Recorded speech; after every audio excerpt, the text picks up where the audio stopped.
In this edition of Hooked UK, we've come back up to the River Tay for the second in our Tay series, where we're going to be fishing downstream from Burnham at Newtyle. We're going to be catching up with Gilly Andy Gunn to discuss where the beat's going now that it's in new ownership, and we're going to be hooking up with our co-presenters Andy Toft and Terry Mallon and doing a little bit of talk on tactics. So we're going to be chasing Atlantic salmon. There's a few in the system. It's mid-April. The weather's fantastic, the water's at a perfect height, so we'll go and see what we can do, and I hope you enjoy the show.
Just a 15-minute drive up the A9 from Perth.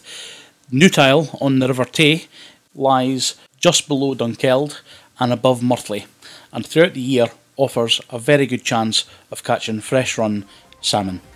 The beat, having been recently purchased by the nearby Erigmore estate in Burnham, is now able to offer accommodation packages along with food for visitor anglers, whether you be coming up for a day or certainly for a whole week.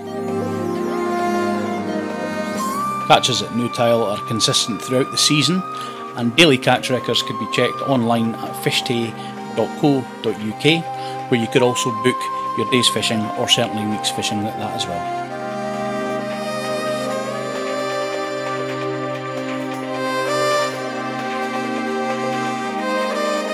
With catches on Newtyle being consistent throughout the season and rods readily available throughout the season also, Newtyle is a good all-round beat for beginners and experienced anglers alike.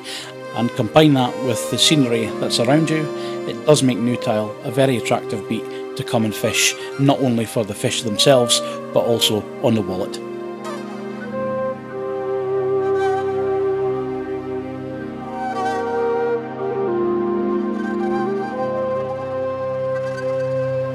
So folks, early season tactics on the Tay.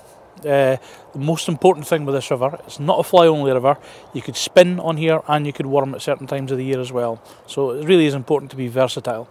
As you'll see, I've got a fair selection of tackle, standard tackle I would use in the spring and in the autumn on the Tay. Come the summer I will go down in size, but you know, for this particular programme, this is the kind of stuff I'm going to be fishing with. So we have, in terms of fly fishing, I've got my Mackenzie 14 and 15 foot DTX along with the multi-tip system. For the 14 I've got the 42 grain, and for the 15 I've got the 44 grain. So it's a great setup and casts like an absolute dream. Again, you've got your multi-tips here, you've got your fast sinking, you've got your super fast sink, your intermediate and your floater. So it's a great all-rounder. Flies for this time of year, you know, similar to what I've said already in this series, you know, your monkey cone heads. Your Super Snelled is a great favourite of mine. Cracking design from Ron Sutherland up north. We've got your park shrimps as well.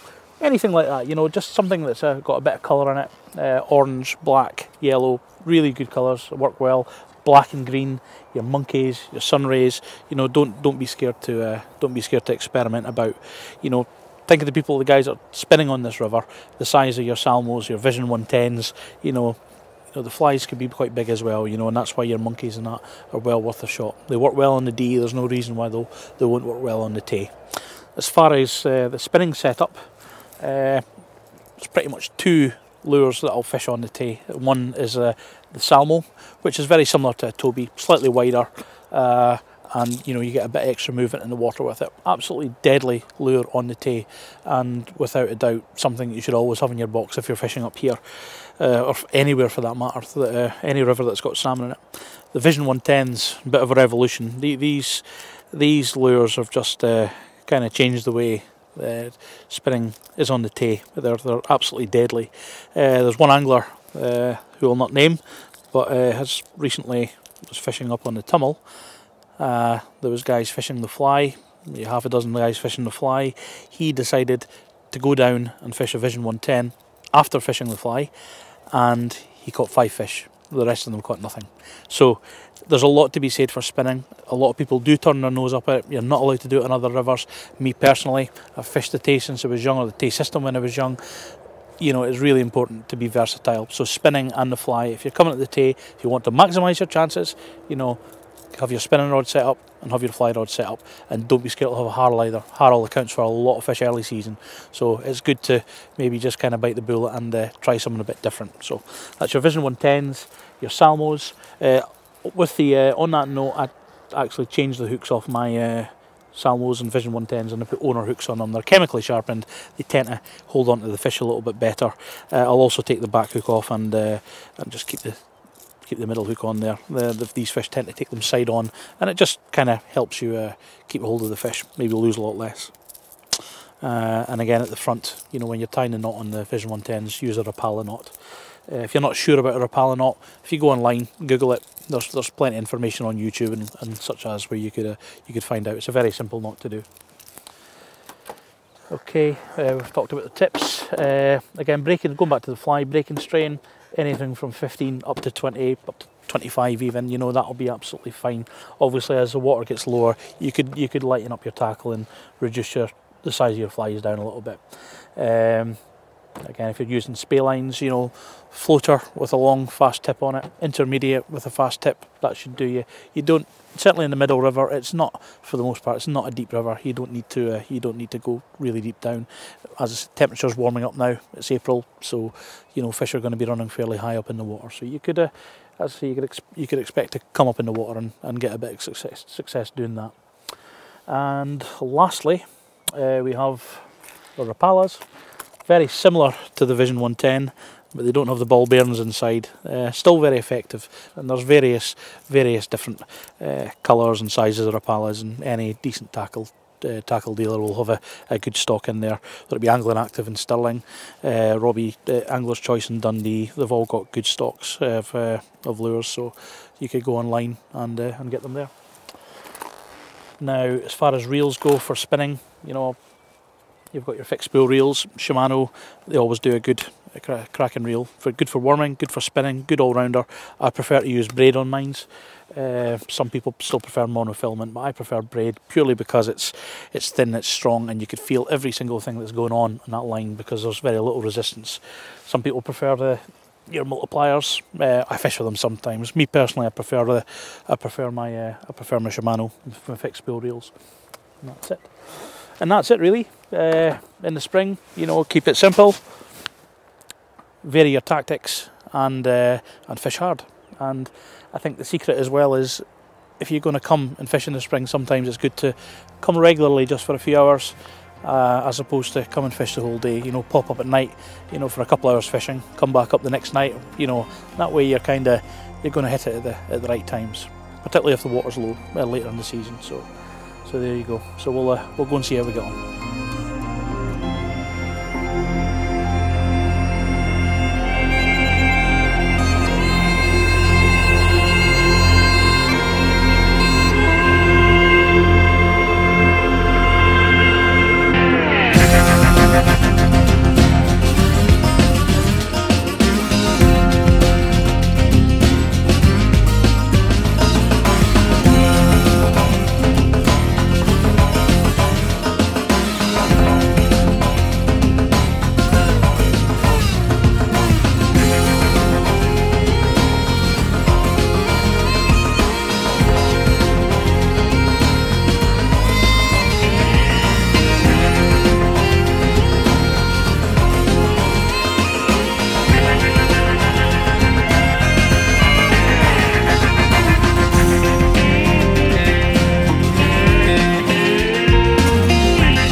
So here we are on the Middle Tay at Newtyle.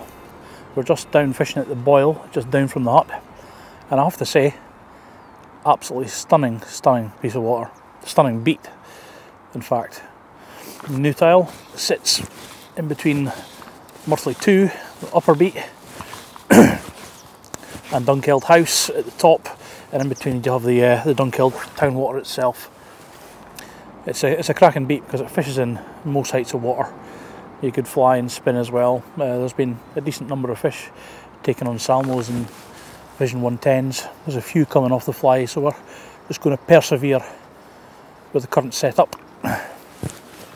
which at the moment I'm fishing with the Mackenzie DTX 14 foot, and we have the 42 grain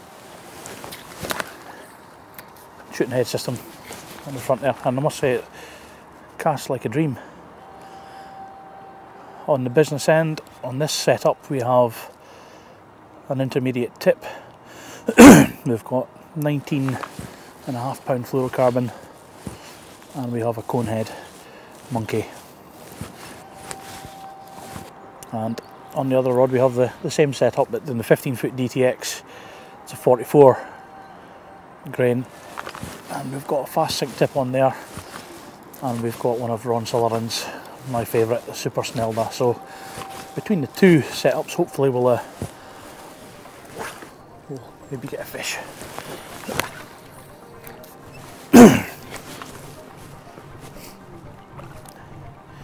Now what I'm doing here with fishing the monkey, I'm wanting to fish it more square so it fishes around fast.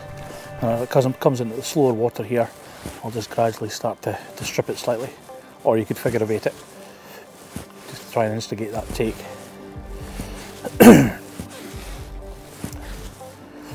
Fishing that fly square tends to, when you're fishing a monkey, tends to provoke them that little bit better, just with it swinging around fast. If the water's a little bit slower, and do a downstream mend.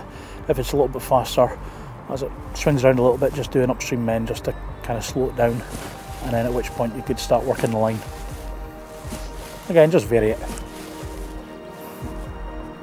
I'm not moving particularly fast here, because really you're fishing for spring fish, you're intercepting them, they're coming to you. There's not really any residents here at the moment, so when the fish are coming through the Tronic up into the steps here, slow bit here in the Boil, and this is really where you should be picking a fish up, along with above us.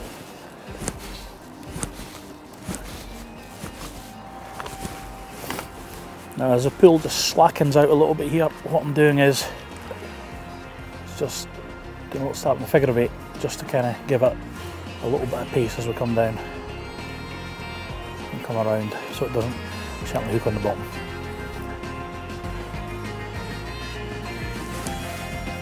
And when fishing the Super Snelda, the difference is it would wade slightly further out so it can actually fish the fly more on the dangle. Whereas with the monkey, I actually want to fish the fly, as I say, fishing round quite fast in the stream. It gives them very little time to think about it, and sometimes the takes could be fairly spectacular, so it's good fun to persevere with. Particularly when there's resident fishing as well. The sunray monkey could be pretty fast and furious. Again, you can also work the fly as it's coming around there, just to give it that bit extra movement, particularly the flies with a long tail. Just look great when they're just moving in that current.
We here have quite a different range of accommodation of Visit Scotland 3-star and 4-star. So depending on your budget, and that might influence what type of accommodation you want to go for. So we cater for all. We will be introducing a complete package. It involves accommodation, food, and it is very photogenic, and it's a good place to chill out and fish around here. Well, the family's had it for about 15 years, and recently there's been quite a lot of changes to it, and we've made quite an effort to make it a comfortable and welcoming place to be.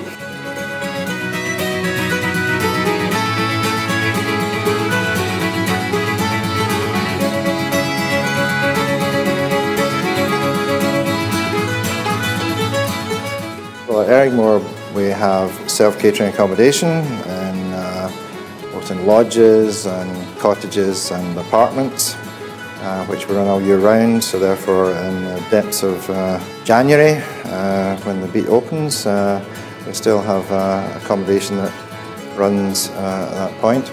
We have a bar and restaurant.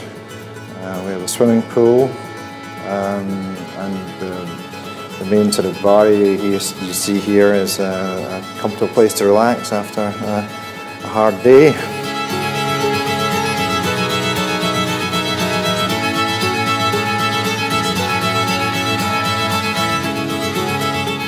We're very close, within walking distance of Burnham and Dunkeld, so that means you can actually have a drink and walk. You don't have to drive everywhere from here. Sometimes in accommodation you can be in the middle of nowhere, and it cuts down your options.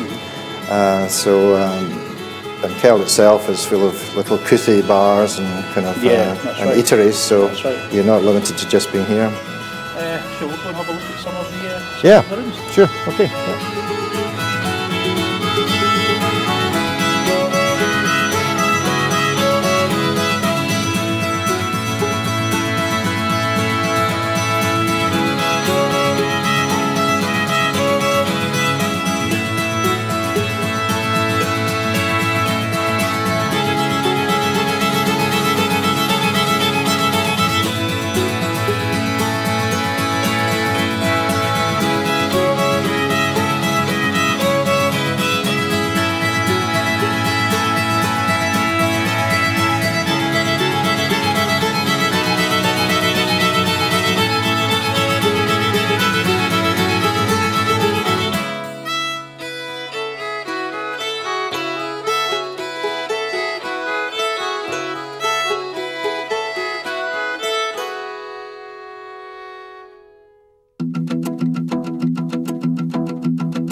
So having finished our morning session on Newtyle and having had lunch, we headed down to Almond Bank, where the Tay District Salmon Fishery Board has their hatchery, along with their Kelt Reconditioning Program, and we were ready to meet up with Dr. David Summers, who's the Fisheries Director, to tell us about this exciting initiative in order to help replenish the stocks within this magnificent river. Also, we'll be talking about the fundraising initiatives that are going on behind the scenes in order to increase the work that goes on at the Almond Bank Hatchery.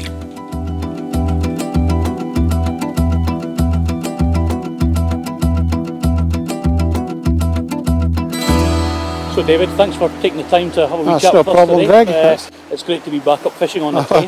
We've got the River Almond behind us, and this is where you take the water off to support your pets in here. That's correct. Which are the River Tay Kelts. Tell us a little bit about the reconditioning programme that you have. Well, the reconditioning programme was a project that was started between the Marine Scotland Science, or what it used to be called the Department of Agriculture and Fisheries, and the board back in the 90s, and it was going on for years, keeping maybe 100 or 200 salmon. Fish that would have died, kelts after they spawned, were then fed with a mixture of fish and artificial feed, and they then survive, whereas they would have died otherwise. But these fish can be kept, some of them for, I think, in excess of 10 years has been the record, and they spawn, they can be stripped every season thereafter. So a fish might be able to produce 10 times more eggs than it would have done naturally in the wild. So it's a great source of eggs for restocking. But about 3 or 4 years ago, the government decided that they were going to shut down this facility. So the Tay Fishery Board, we knew that it was hugely valuable, so we asked the government if we could take it over, and that's exactly what we've done. So we've taken over the facility, stripped out a lot of the sort of other stuff that was there, and we've now expanded the programme so that we can hold up to about 300 plus kelts. And hopefully produce about 1.5 million eggs from it. And what's your sort of turnover in terms of fry every year? How many do you rear and release? Well, I mean, at the moment it's about 750,000 from out of the Kelt Reconditioning. We used to put out more through a more conventional hatchery set up some years ago, but we've now concentrated on the Kelt Reconditioning, producing fish for very specific places for restocking. So we've got about 750,000 just now, but the intention is we're building up the numbers from the expansion, and then in a few years' time we're hoping to get up to about 1.5 million. So obviously this costs a lot of money. It costs, yes, it does. So you've got various initiatives on the go to raise money to keep this project going. Yes. Can you tell us a little bit about that? Well, I mean, we've had great support from a number of, particularly one real generous benefactor, John Apthorpe, who's really helped us with the actual capital costs, etc., and putting in the new tanks. And but there is obviously an ongoing cost to running it as time goes on, and we've had dinners, etc., has raised money from the season extension. But moving forward, we do need to find new sources of money to keep it going. And the Tay Foundation, is trying one initiative and perhaps more in the course of time to try, and we need to get several tens of thousands of pounds a year of income to keep this absolutely valuable facility going. Sure. And Tay Foundation have a website which we've put on the screen. That's right, so yes indeed. And in there there's more detail. You can find details of the Kelt Reconditioning Program. Well, we're here in April and we're kind of experiencing another fantastic season. It is. So far on the Tay, and long may it continue. It's a great river. It's a river where I grew up and learnt to fish, and I'll fish it for the rest of my days. So keep up the good work. Fantastic. Good to excellent. Good to see you, Greg. You right, too. best of luck. Okay. Go to the Upper Tay now. Excellent.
So today we're fishing on the Newtyle beat of the River Tay.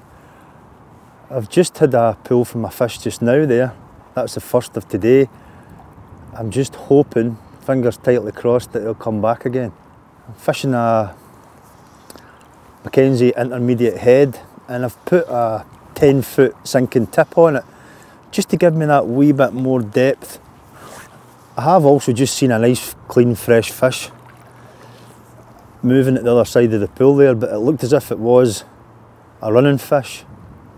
Just moving the rod just slightly, just to see if I could entice that fish to come back, but it's probably on off upstream now. Just a quick roll to get that sinking tip up. Oh. It's a 10-foot tip with a tube fly, so can't be overly slow, but it really does work. That's a great outfit. It's one of my favourite outfits. This is a 14-foot Mackenzie rod I've got, the shooting head rod, and with this intermediate head it's just fantastic. Very easy to use. There's quite a keen upstream wind, and it's no problem at all.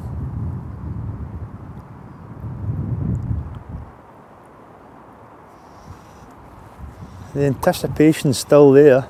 That pull's just kind of geared me up a bit, so hopefully there is a few fish around.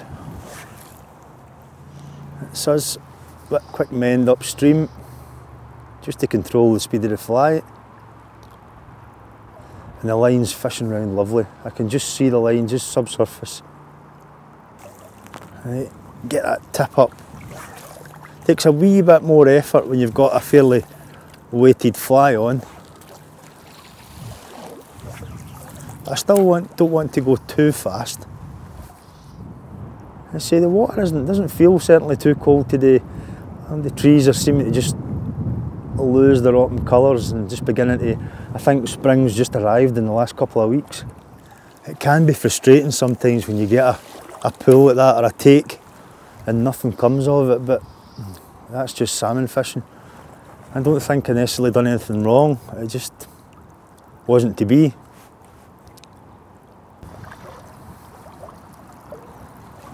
Just watch where we're stepping.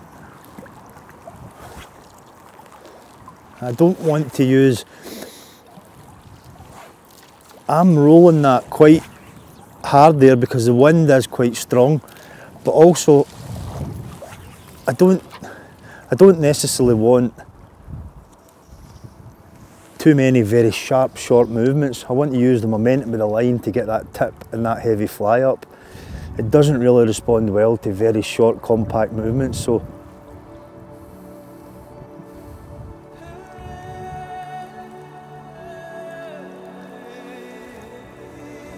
one just dropped away again nicely. Every now and again there's just that small amount of where you can just feel that bit of warmth in the air.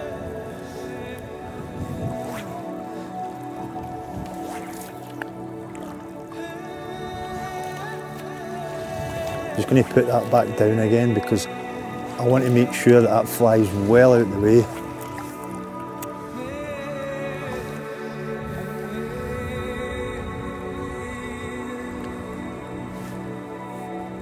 That's us.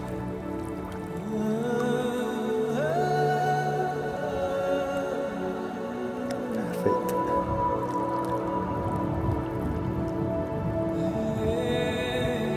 It really does fish excellent, this pool. Every single cast, the line's just coming round lovely and steady.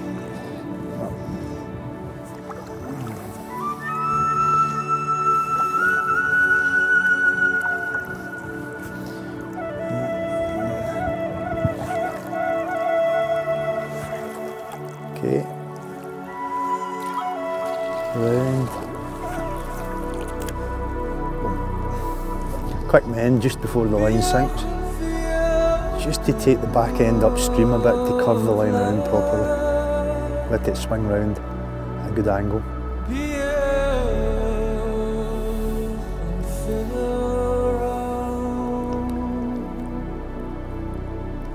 I see I'm using a 14-foot rod today, and the head isn't overly long, mind you. I have added the tip. The head is 13 metres long initially.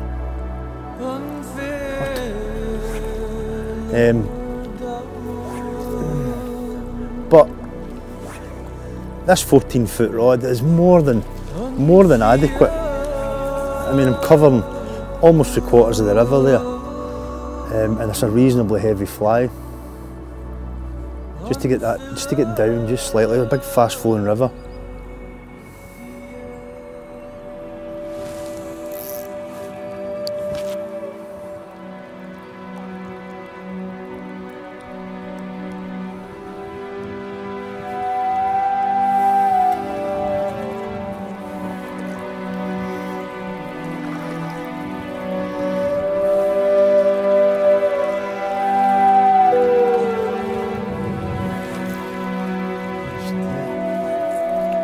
So having fished down through the beat with the fly pretty much all day, it was coming quite clear that the springers are evading us quite well.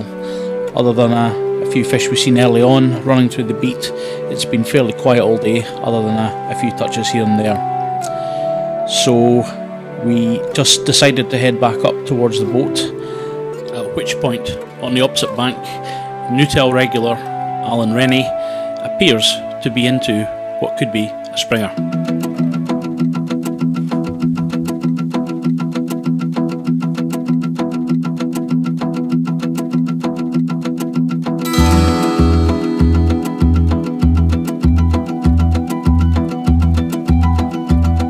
So both myself and Andy Gunn jump in the boat and head across to where Alan's fishing, opposite the steps, and right enough Alan's well bent into a fish, certainly in the mid to high teens, and what looks to be a springer.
So after a lively 10 to 15 minute battle, right enough, Alan Rennie landed this superb 18-pound fresh run spring salmon from Newtyle on the Tay, and as you can see by the face, he's one happy man.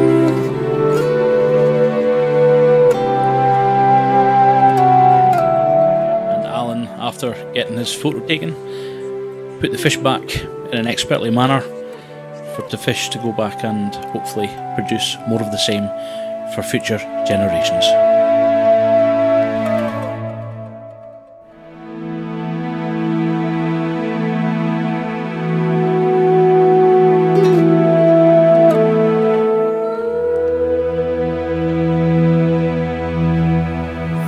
So Andy, thanks for having us at Newtyle today. Greg, it's a stunning beat on a stunning day. So you've been here for 2 seasons now? This is the start of my 3rd season, yes. That's it, and the beat's recently been acquired by Erigmore Estates over in Burnham. Erigmore Estate, yeah, just up the river, across the road, yeah. So what's the plans for the beat going forward? Well, they look to be selling accommodation with fishing, like holiday package if you like. Package, you know. It'll still be hopefully run the same way as, you know, sure. Access to the rods for the working man. That's it, yeah. Well, it's a lovely beat, it's in a lovely area, and it's accessible as well. Yes, just off the A9, Greg. Yeah, that's it. A minute off the A9, it couldn't be more accessible. That's it, and throughout the season there's rods available on Fish Tay. Yes, we have our busy times, April, May. June's starting to get a little bit busier as well, because June can be a really good month, especially with the water being so big and so cold for so long. Looking maybe the run is maybe retarded, I'm maybe speaking out of turn, so the fish might be coming a bit later. Aye. Into June will be, last year June was exceptional. Good. So let's hope it continues. That's it, and it's right up to the back end, you're still getting fish as well. It's a good all-rounder. Now, I noticed the hut, it's quite a well-known hut, iconic, this one. Iconic, absolutely. There is talk of a new hut getting built on this side, so hopefully, I hope they're listening. Yeah. That's it there, but tell us a little bit about the history of this hut. Well, the hut was originally built in 1892 for the first golf club across the hill at the Dunkeld Golf Club, and then the hut was sold after that. Don't quote me on the years, to a bowling club. I don't know what order, and then it was up on the A9. Before the A9 was built, there used to be a pond and they had it as a curling rink. And when it was going to get destroyed, the guys that were fishing here regularly had nowhere to sit and drink their bevy, so they decided to bring the hut down here, and it's been there ever since. It's 70s maybe. It's certainly iconic, that's for sure, and interesting colours, but we'll not go into that bit. Go into that. That's it. Now, in terms of tactics, what would you recommend? Well, if a fly angler, certainly a floating line, a fast tip, and something they can see, you know, a flamethrower, a monkey, you know, anything like that. Sure. They're springfish. If they see it, they'll have it. You just need to get it in front of them. And obviously the Tay, it's a spinning river as well. You know, you've got to use all tactics that are available for you. It's a big wide river, especially with nearly 2 foot on the gauge today. So Salmos, Vision 110s, stuff like that. You've got a good chance with them. And your website? A website you'd probably best to go through the Erigmore. That's it, and we'll put that on the screen anyway, so people could go and visit Fish that. Pal, obviously, Fish Pal. Absolutely really handy. So that's it, and you can see the catches. you can see what's not caught. Hopefully that'll be into double figures today. Aye, well, that's it. Let's hope so.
Well folks, that brings us to the end of this edition of Hooked UK.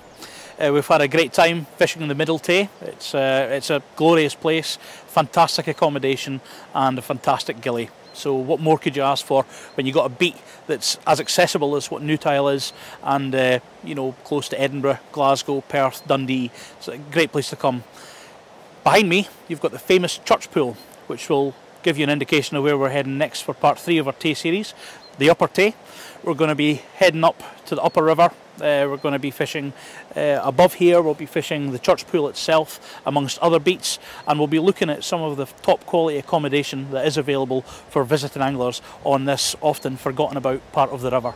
So for any information on our shows, past or present, our website's at the bottom of the screen. Feel free to get in touch, ask any questions at all as always, and until then, thanks for watching, and we'll catch you next time on Hooked UK. Thank you very much.